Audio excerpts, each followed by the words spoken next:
अस्सलाम वालेकुम नाजरीन, मैं मोहम्मद असलम हुसैन सियासत की खबरों में आप सबका इस्तकबाल करता हूँ। बाबा साहब अम्बेडकर की तौहीन के इल्जाम में महाराष्ट्र के बीजेपी वजीर चंद्रकांत पाटिल का मुंह काला कर दिया गया। महाराष्ट्र के आला तालीम के वजीर चंद्रकांत पाटिल को काले झंडे दिखाकर काफिले को रोकने की कोशिश की गई। इसके बाद अहलकारों ने उस वक्त सियाही फेंकी जब वो इनके घर पर थे, जिसकी वजह से इनका मुंह काला हो गया। पुलिस ने फौरी तौर पर उस शख्स को हिरासत में ले लिया जिसने बीजेपी वजीर का मुंह काला किया। सियाही फेंकने वाला बीजेपी वजीर चंद्रकांत पाटिल मुर्दाबाद के नारे लगा रहा था। इस शख्स का नाम अभी तक मालूम नहीं हुआ। ये मामला चिंचड़ा गांव में हुआ है। National students union of India के तलबा चंद्रकांत पाटिल के बयान अम्बेडकर, ज्योतिबा फुले, भावराव पाटिल को भिखारी कहकर तौहीन की थी, इस पर भड़क उठे हैं। महाराष्ट्र भर में पाटिल के खिलाफ बैनर लगाए गए, जगह जगह पुतले नजर आतिश किए जा रहे हैं। सुप्रीम कोर्ट ने ख्वातीन के कौमी कमीशन की एक दरख्वास्त पर मरकज का जवाब तलब किया है, जिसमें तमाम तबकात के मर्द और ख्वातीन के लिए शादी की अकल तरीन उम्र 18 साल करने की ख्वाहिश की गई है। चीफ जस्टिस DY चंद्रचूड़ और जस्टिस PS नरसिम्हा पर मुश्तमिल बेंच ने इस दरख्वास्त पर लॉ कमीशन का जवाब तलब किया। इस दरख्वास्त में यह भी कहा गया है कि नाबालिग मुस्लिम लड़कियों के साथ शादी को कानून के मुताबिक काबिल सजा जुर्म करार दिया जाए। इस दरख्वास्त में दिल्ली हाईकोर्ट के एक हालिया फैसले का हवाला दिया गया, जिसमें एक नाबालिग मुस्लिम लड़की की शादी को इस बुनियाद पर मंजूरी दी गई कि मुस्लिम पर्सनल लॉ में इसकी इजाजत है। मौलाना Khalid Saifullah Rahmani, general secretary all India Muslim personal law board ने अपने प्रेस नोट में कहा है कि यकसा सिविल कोड के सिलसिले में 9 दिसंबर 2022 को राज्यसभा में जो प्राइवेट बिल पेश किया गया है वो बहुत ही अफसोसनाक और मुल्क के इत्तेहाद को नुकसान पहुंचाने की कोशिश है। मुल्क के मुअम्मरों ने इस सोच के साथ दस्तूर बनाया था कि हर तबके को अपने मजहब और अपनी तहजीब के मुताबिक ज़िंदगी गुजारने की इजाज़त होगी। इसी उसूल पर हुकूमत हिंद ने कबायलियों की अलहदगी पसंद तहरीकों के साथ मुआहदात भी किए हैं, ताकि वो पूरे इत्मीनान के साथ इस मुल्क के शहरी बनकर रहें और ये खदशा महसूस ना करें कि इनकी इनफरादियत और पहचान से इनको महरूम कर दिया जाएगा।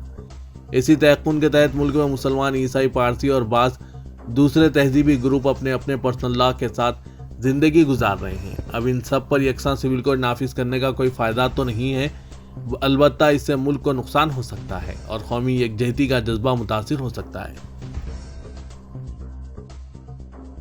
भूपेंद्र पटेल मुतवातिर दूसरी मियाद के लिए चीफ मिनिस्टर गुजरात बरकरार रहेंगे। बीजेपी के 9 मुंतखब अरकान ने गांधीनगर में इन्हें लेजिस्लेटिव पार्टी कायद मुंतखब किया है। पार्टी के रियासती हेडक्वार्टर्स कमलम में मुनक्किदा मीटिंग में इनका इंतखाब इत्तेफाक राय से अमल में आया। 60 साला भूपेंद्र पटेल ने जुमे के दिन अपनी सारी काबीना के साथ चीफ मिनिस्टर के ओहदे से इस्तीफा दे दिया था, ताकि रियासत में नई हुकूमत की तश्कील की राह हमवार हो। सीनियर बीजेपी कायदीन राजनाथ सिंह, BS येदियुरप्पा और अर्जुन मुंडा पार्टी के मरकज़ी मुबस्सिरीन की हैसियत से इजलास में मौजूद थे। नई हुकूमत की तकरीब हलफ बर्दारी पीर के दिन गांधीनगर के हेलीपैड ग्राउंड में मुनक्किद होगी। ऑल इंडिया मजलिस इत्तेहादुल मुस्लिमीन के सदर और रुकन पार्लियामेंट हैदराबाद असदुद्दीन ओवैसी ने सनसनीखेज श्रद्धा वालकर कत्ल केस को मजहबी जाविया देने पर आज बीजेपी कायदीन बशमूल चीफ मिनिस्टर आसाम हिमंता बसवा शर्मा को निशाना तनकीद बनाया और कहा कि यह वाक़या लव जिहाद से ताल्लुक़ नहीं रखता। उन्होंने एजेंडा आज तक में इजहार ख्याल करते हुए कहा कि हिमंता को यह बात समझनी चाहिए, वो एक चीफ मिनिस्टर हैं। उन्होंने कहा कि प्यार होता है, इसमें कोई जिहाद नहीं होता। लव जिहाद की इस्तिलाह इंतहाई काबिल नफरत और काबिल एतराज़ है। वो आसाम में नफरत पैदा करने की कोशिश कर रहे हैं। वज़ीर के हिमंता बसवा शर्मा ने हाल ही में दिल्ली के बल्दियाती इंतखाबात के दौरान लव जिहाद के खिलाफ सख्त कानून का मुतालबा किया था। उन्होंने महरूली में वहशियाना कत्ल का मसला भी उठाया था। वज़ीर के लव जिहाद एक ऐसी इस्तिलाह है जो अक्सर बीजेपी और दाएं बाजू के हिंदू कायदीन की जानिब से इस्तेमाल की जाती है, ताकि ज़बरदस्ती या धोखे से गैर कानूनी तौर पर मजहब तब्दीली का हवाला दिया जा सके। असदुद्दीन ओवैसी ने आज तक के प्रोग्राम में बताया, मैंने बीजेपी लीडरों से कहा था कि लव जिहाद के बारे में आदाद शुमार पेश करें, लेकिन उन्होंने पार्लियामेंट में कोई आदाद शुमार पेश नहीं किए। ओवैसी ने क़ब्ल कहा था कि इस मसले पर सियासत करना बिल्कुल गलत है। यह लव जिहाद का नहीं बल्कि एक खातून के इस्तेसाल का मसला है। मरकजी वज़ीर दाखिला अमित शाह के जरिए इंतखाबात के दौरान दिए गए इनके 2002 में तशद्दुद फैलाने वाले फसादियों को सबक सिखाने वाले बयान के लिए राहत मिल सकती है। दरअसल इलेक्शन कमीशन ने इनके बयान को ज़ाब्ता अखलाक की खिलाफवर्जी नहीं माना है। ज़राए के मुताबिक इलेक्शन कमीशन ने इस बयान के हवाले से रियासत के चीफ इलेक्टोरल ऑफिसर से कानूनी राय भी ले ली है। कमीशन ने पाया कि फसादियों के खिलाफ शाह का बयान मिसाली ज़ाब्ता अखलाक की खिलाफवर्जी नहीं है। मोहब्बत की लाफानी निशानी समझे जाने वाले आगरा के ताजमहल के बेशकीमती पत्थर पर चोरों ने हाथ साफ कर दिया है। नतीजतन करोड़ों रुपए मालियत के पत्थर बड़ी तादाद में गायब हो गए हैं। हैरानकुन बात यह है कि पुख्ता सिक्योरिटी के तमाम तर दावों के बावजूद चोर अपने मकसद में कामयाब हो रहे हैं, क्योंकि इमारत के मुख्तलिफ हिस्सों में लगे इतने सारे खूबसूरत पत्थर एक दिन में गायब नहीं किए गए होंगे। इमारत की देखरेख करने वाला इदारा कौमी महकमा आसार कदीमा ने RTI के जवाब में पत्थरों के गायब होने का तो एतराफ़ किया है, मगर ये पत्थर कैसे चोरी हुए इस पर इसने खामोशी अख्तियार कर रखी है। चोरों ने सबसे ज़्यादा रॉयल गेट पर लगे पत्थरों पर हाथ साफ किया है। इन पत्थरों को बचाने में नाकाम महकमा आसार कदीमा इन पत्थरों की जगह को भरने में बड़ी रकम खर्च कर चुका है, मगर हैरानकुन बात यह है कि आज तक इसने कोई शिकायत दर्ज नहीं कराई। कांग्रेस पार्टी के नवमुंतखब सदर मल्लिकार्जुन खड़गे, जिनकी क़यादत में पार्टी को हिमाचल में ज़बरदस्त फतेह मिली है जबकि गुजरात में शिकस्त हुई है, उन्होंने कांग्रेस पार्टी के अहिया के लिए रोड मैप पेश किया है और कहा है कि वो शिकस्त से मायूस नहीं है, बल्कि पार्टी के तमाम लीडरों से अपील करते हैं कि वो दुरुस्त सिमत में काम करते रहें। मल्लिकार्जुन खड़गे ने एक न्यूज़ चैनल को इंटरव्यू देते हुए काफ़ी अहम बातें कही।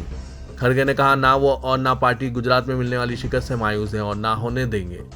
हमने एक मंसूबे के तहत इलेक्शन लड़ा था। ये हकीकत है कि नतायज हमारी मर्जी के मुताबिक नहीं है, लेकिन ये इलेक्शन है और इसमें हार जीत तो लगी रहती है। खड़गे ने यह वाज़ेह किया कि उन्होंने पार्टी को मजबूत बनाने के लिए रोड मैप तैयार कर लिया है, जो पार्टी की आला लीडरशिप तक पहुंचा दिया गया है। रियासत कर्नाटक में हिंदू तंजीमों ने सलाम आरती को गुलामी की अलामत बताते हुए इसे खत्म करने का मुतालबा किया। हालांकि दानिशवरों का दावा है कि ये रिवायत हिंदुओं और मुसलमानों के दरमियान खैर सगाली का इजहार है, जिसे जारी रखना चाहिए। कर्नाटक में बरसर इख्तियार बीजेपी ने रियासत में मैसूर के हुक्मरान टीपू सुल्तान के जरिए शुरू की गई रस्म सलाम आरती का नाम बदलने का फैसला किया है। हिंदू मजहबी इदारों और मजहबी बंदोबस्त महकमे के तहत आने वाले कर्नाटक धर्मिका परिषद के जरिए की गई सदियों पुरानी रस्म को बदलने के ऐलान से तनाज़ा बढ़ने का इम्कान है।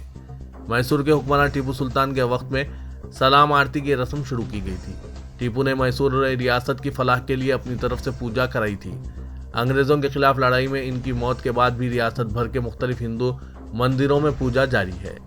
धर्मिका परिषद के रुकन काशकोड़ी सूर्या नारायण भट्ट ने कहा कि पहले रियासती इंतजामिया की फलाह के लिए पूजा की जाती थी, अब ये लोगों की फलाह के लिए होगा।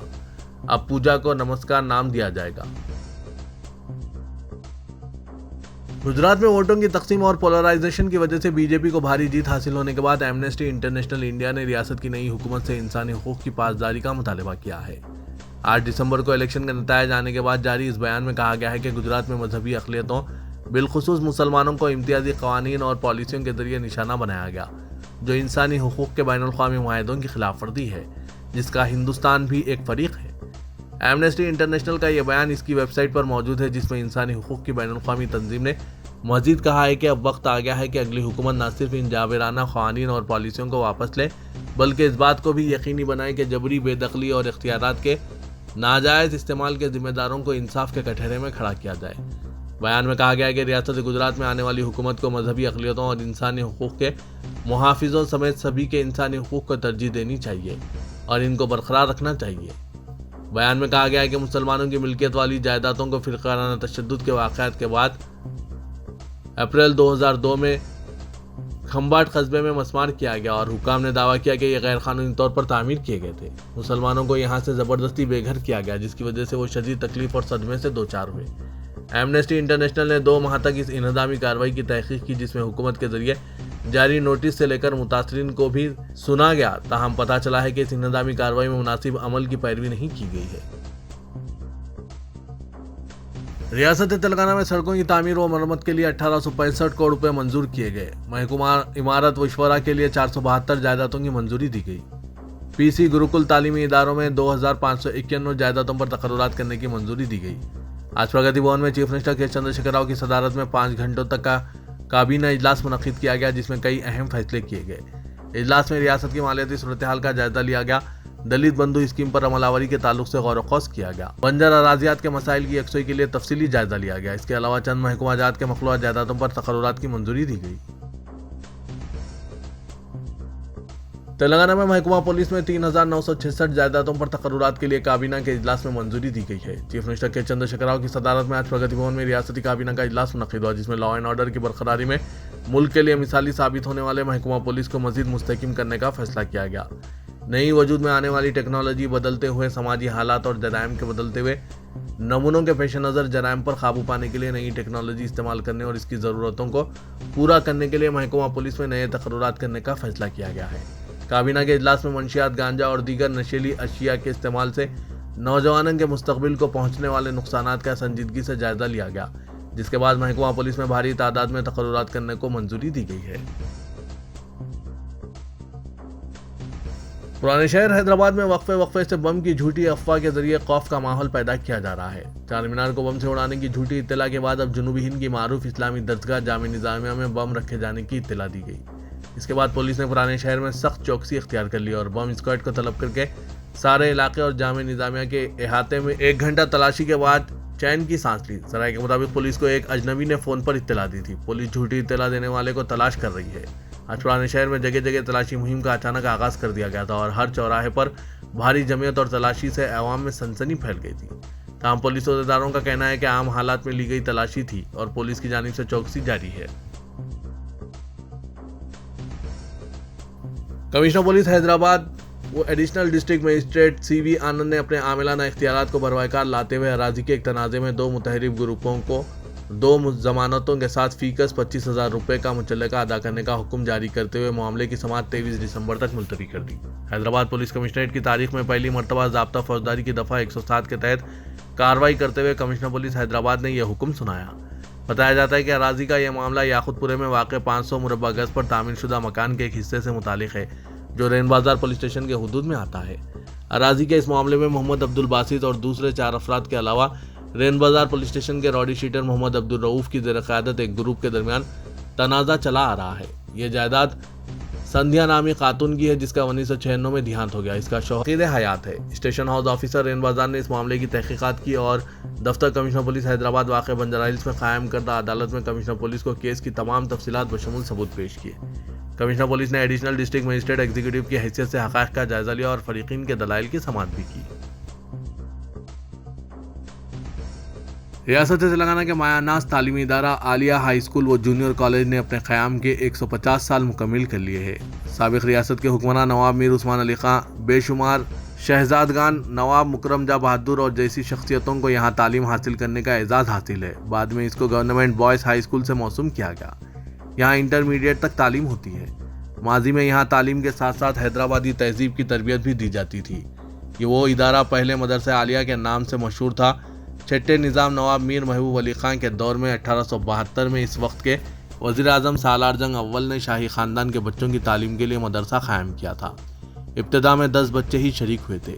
शुरू में 2-3 मुकामात पर काम करने के बाद ये स्कूल मौजूदा मुकाम पर मुंतकिल कर दिया गया जो नवाब जुल्क़दर जंग की जायदाद थी। ये मदरसा रियासत भर में बड़ी अजमत और शान और शौकत का हामिल था। 150 साल की तकमील पर मदरसे आलिया के मुमताज़ साबिक़ तलबा ने शानदार पैमाने पर 150 साल जश्न मनाने का फैसला किया है। इस सिलसिले में एक इब्तिदाई इजलास नवाब महमूद खान की सदारत में मुनक़िद हुआ। आलिया के 45 कदीम तलबा ने शिरकत की। तकारीब माह जनवरी में मुनक़िद करने का फैसला किया गया।